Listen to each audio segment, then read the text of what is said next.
In the late 19th century, Perhaps the city of Totem. London was the largest in the world. A sprawling metropolis and a melting pot for trade, finance, and people.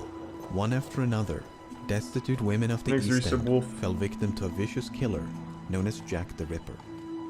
Despite an extensive manhunt and a few close calls, the Ripper was never caught. Jack the Ripper was in Instead, Shanghai the murders came Nights. to an abrupt end. That's how I learned Left about him. behind one of the...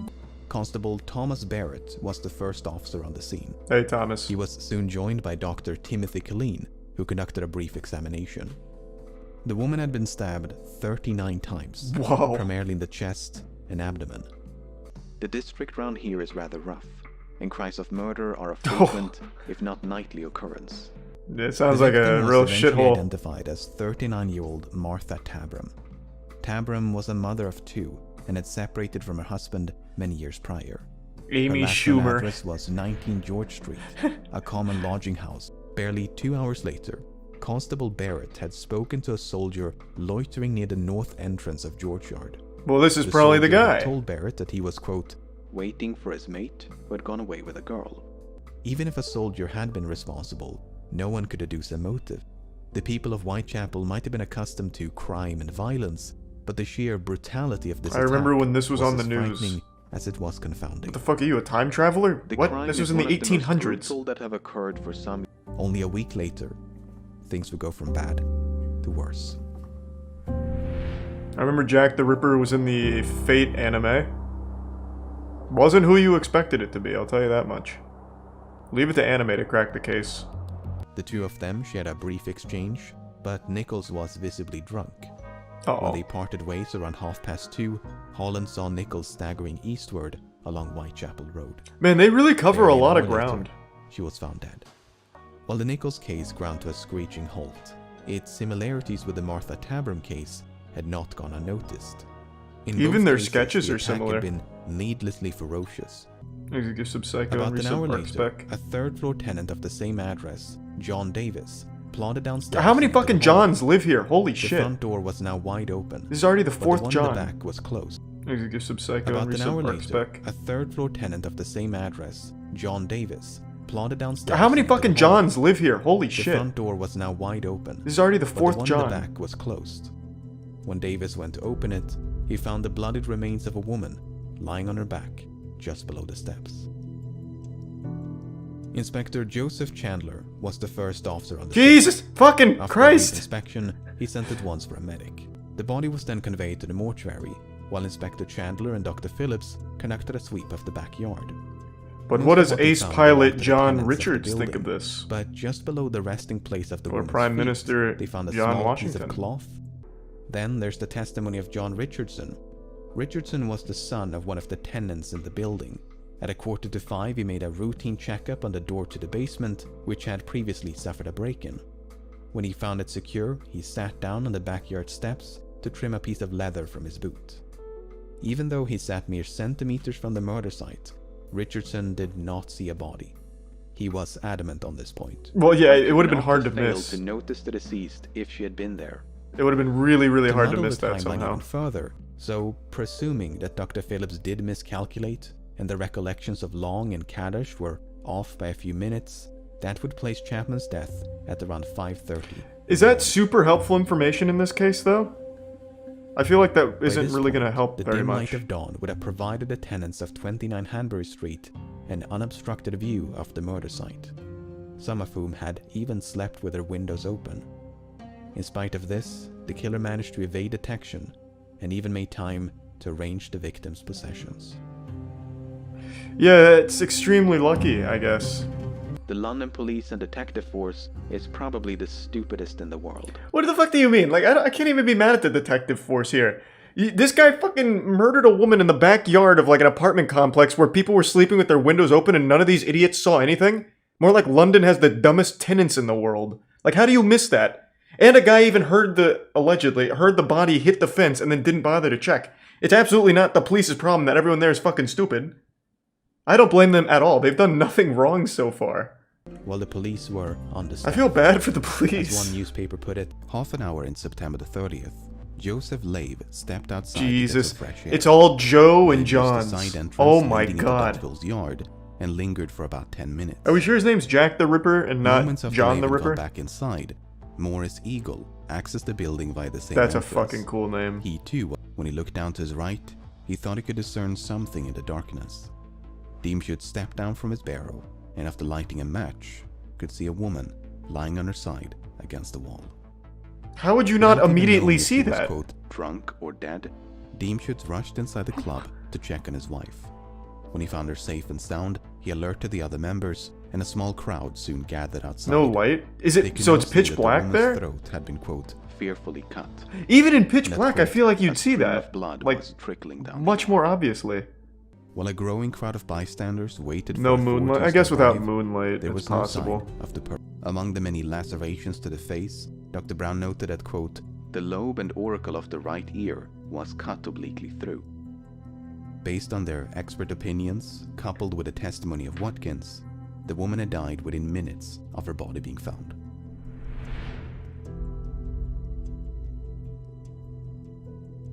Back in Berners Maybe Street, Jack the Dr. Ripper was a Frederick bunch of Blackwell and people. Dr. I bet. George Phillips I'm sure had that's a reached the same theory. conclusion. The woman in Like it was a Duckville's cult. yard had, about 1:45, Schwartz had been walking down Berners Street. As he came up on Duckville's yard, he witnessed a man throwing a woman to the ground in front of the entrance. The woman had, quote, he didn't try and screamed help? 3 times, but not very loudly. Schwartz would later identify this woman as Elizabeth Stride. Schwartz did not try to intervene, but opted instead to simply cross the street. That's when he spied a second man on the opposite side, who was lighting a pipe. Alright, The man who attacked the Israel. woman, Abeline therefore deduced that the man who shouted Lipsky was directing an insult at Schwartz, who was described as having a, quote, strong Jewish appearance. The man with the pipe, meanwhile, may have been an innocent passerby who became frightened along with Schwartz. Whether Abeline's interpretation is correct, So it's they doubtful didn't try and help at all? This man Nevertheless, Schwartz's account is compelling. straight up as he throws the woman conceivably down, witnessed getting ready the to murder moment her, and they just when walk by? Elizabeth Stride was attacked. Fucking rough. Thanks, Risa, Back in Morthar, Mitre Swifty, Square, and Trust a Cuz. large crowd of spectators had assembled upon the They could have at scene, least started yelling, like, all driven ah. by their morbid Ooh, curiosity to get don't evidence kill of the her. body. The woman in Mitre Square was identified as 46-year-old Catherine Eddowes. On the night of her death, Eddowes had been out drinking. She got so drunk that around 8:30, she was found lying on the sidewalk in Aldgate High Street, surrounded by a crowd. Glad you liked it, Nash. The commotion attracted a few officers, who then escorted Eddowes to a nearby police station. What's so incredibly tragic about the Eddowes case is how narrowly the killer escaped justice. First of all, the only private residence in Mitre Square was occupied by a policeman and his family. They had slept right next to an upper floor window overlooking the murder site. Jesus. Second of all, a night watchman and retired policeman had been cleaning a warehouse within earshot Oh my of the murder god. site. He would routinely hear the footsteps of patrolling officers, yet heard nothing at the time of the murder. Finally, Constable James Harvey had glanced into Mitre Square at roughly 20 minutes to 2. That's right in between the sighting by Lavender and the body's discovery. Harvey should have had an unobstructed view of the murder site, yet he failed to notice anything suspicious. Yeah, someone said While that killer the did theory is that ultimately escape, he was a they did policeman. not do so without leaving a trace. I would Shortly believe before that. 3 o'clock, But I do think a it's multiple blood-stained piece people. of cloth was 3 days before the murder of Elizabeth Stride and Catherine Eddowes.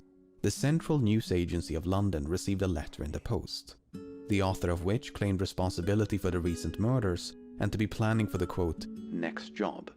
On the off chance that the letters were genuine, the police decided to make them public. The hope was that someone would recognize the handwriting.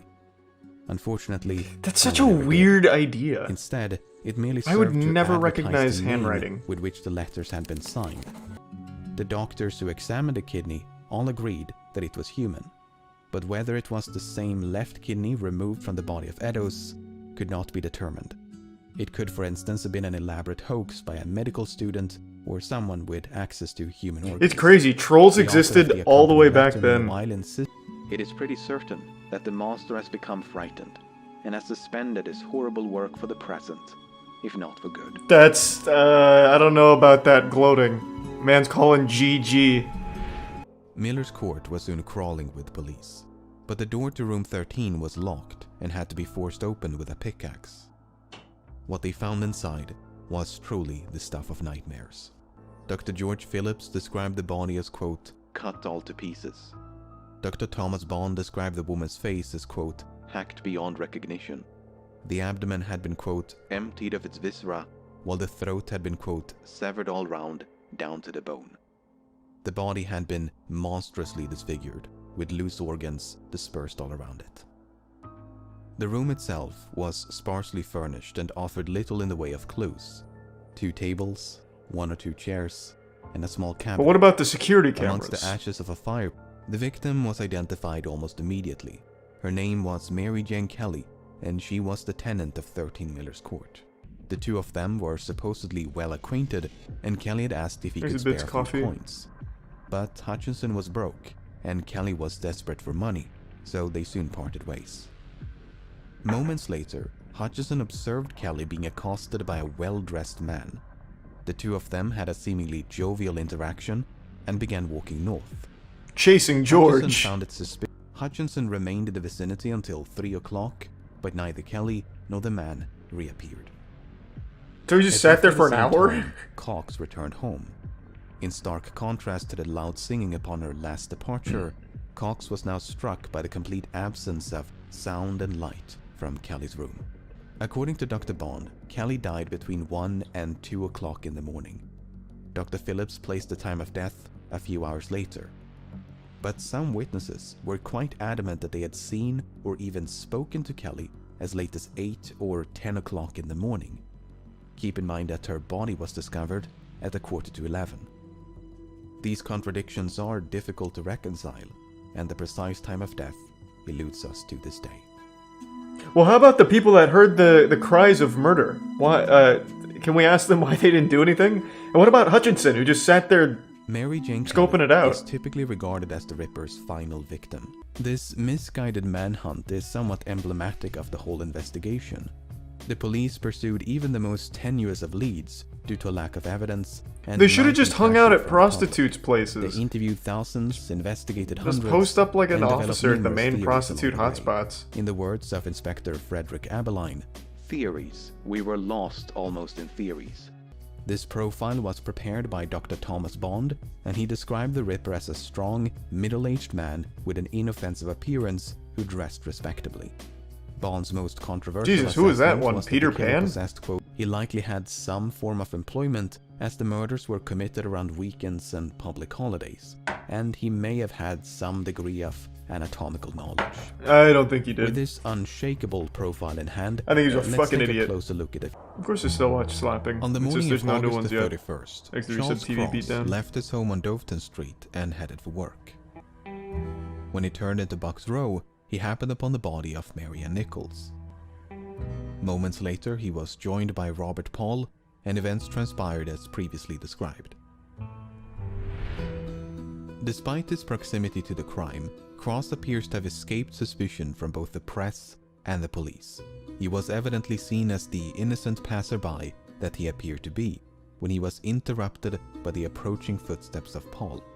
Cross then concealed the murder weapon and portrayed himself as someone who just found the body. The injuries inflicted upon Nichols would be consistent with an interruption, as they were less severe than those of later victims. What's interesting about Cross is a good point. He likely testified under a false name. He claimed to be employed as a carman, and his address was given as 22 Doveton Street. But surviving records show that in 1888, this address was occupied by a man named Charles Lechmere. Maybe he forgot his last as a name. carman. Execution begins, Steve. The most compelling evidence against Lechmere is that his morning commute between home and work roughly coincides with the time and place of the murders. It's definitely this fucking Except guy. for the murders of Elizabeth Stride and Catherine Eddowes, who Yeah, but they're were not killed far. on Sunday, the only day when Lechmere would have been free from work. Not only that, but all the murders were committed around weekends and public holidays. Why would a man who supposedly timed the murders with his morning commute gravitate towards days of rest? While there is no evidence of Lechmere ever being suspected by the police, it is difficult to believe that he was completely overlooked. Many case files have not survived, so any doubts investigators might have had could have long since disappeared. Makes me Now, a subjoined. witness who definitely attracted attention was Joseph Barnett. Yeah, but it was Charles Cross. I believe it was Charles Cross. In fact, I know it was. After hearing that, nothing else could convince me otherwise. Until Lamino makes a great case for Joseph Barnett. Was the man. Barnett was employed as a fish porter, but for reasons unknown, he lost his job between July and August of 1888. From that point onwards, the couple struggled to pay rent, and Kelly resorted back to prostitution. Now, those who believe that Barnett was the Ripper view his loss of employment as a turning point. The argument is that Barnett was so overcome with guilt and anguish for driving Kelly back to prostitution that he went on a murder spree. This might further explain why Kelly was the Ripper's final and most viciously mutilated victim. The implication being that Barnett felt rejected by Kelly and wanted revenge for the breakup. According to Barnett, he did pay Kelly a visit on the evening of November the 8th, but they had parted on quote, friendly terms. He then supposedly went home, played a card game until 12:30 before going to bed. Did he play Yu-Gi-Oh? According to Barnett, the key to room 13 had been missing for some time. Because of this, he and Kelly would quote, open the door by reaching through the broken window. The door was said to be equipped with a quote, catch lock, and evidently locked itself upon being closed. If that's true, mystery solved. But even if the door was not self-locking, there's still an obvious solution. All the killer would have had to do is observe Kelly using the window trick and then employ that same technique to fasten the door upon leaving.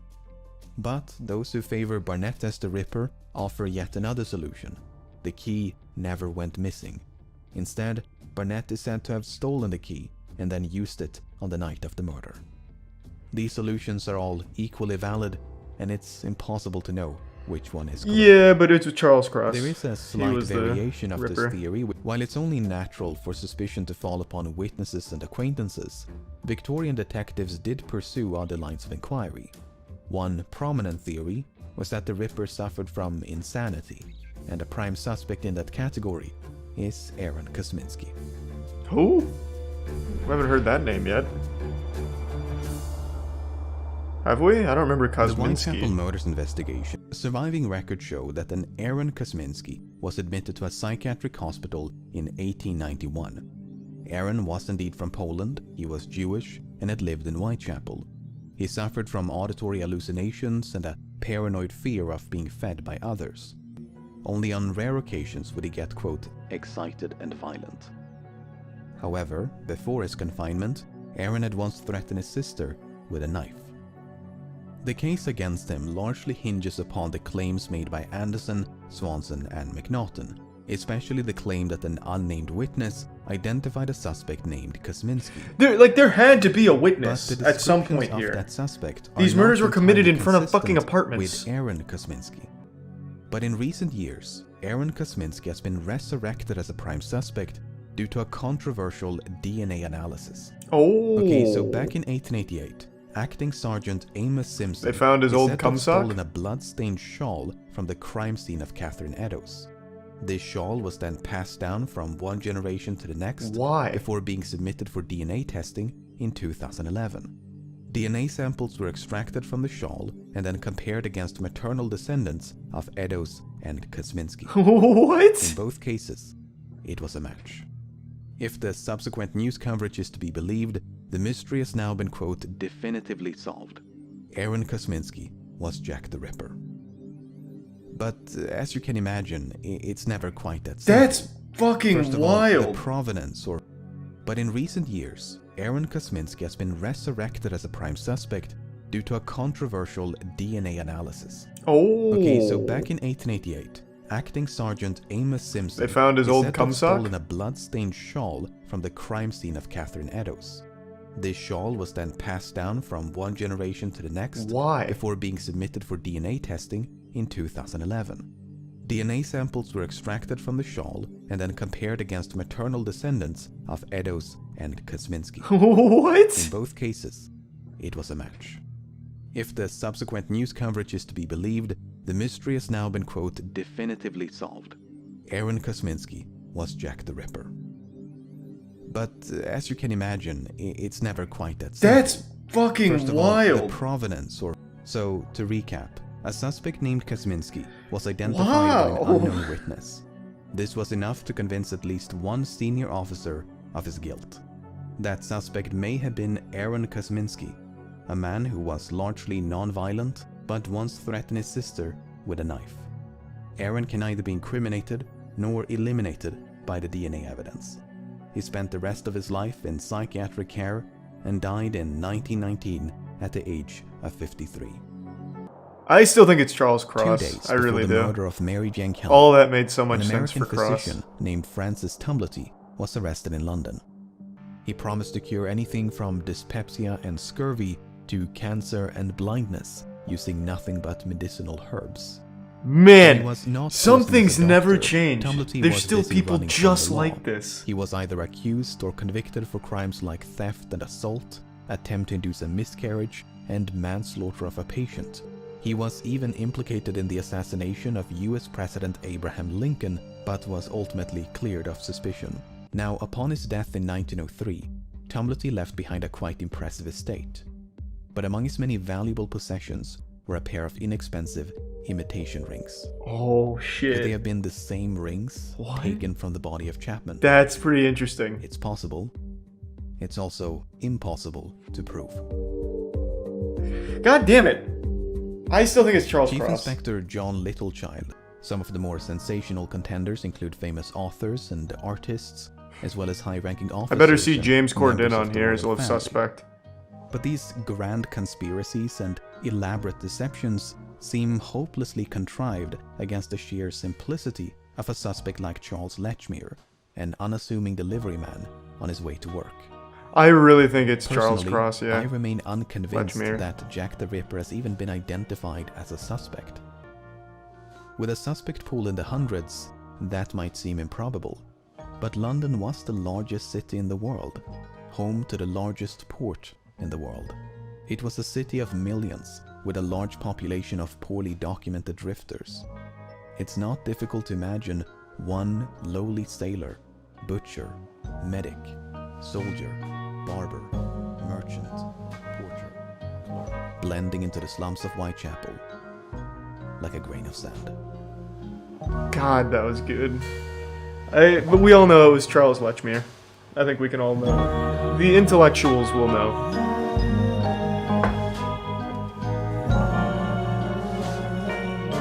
Charles Cross, Charles Lechmere are the same person. Charles Cross is the name he went by to testify, instead of his real name, which was Charles Lechmere.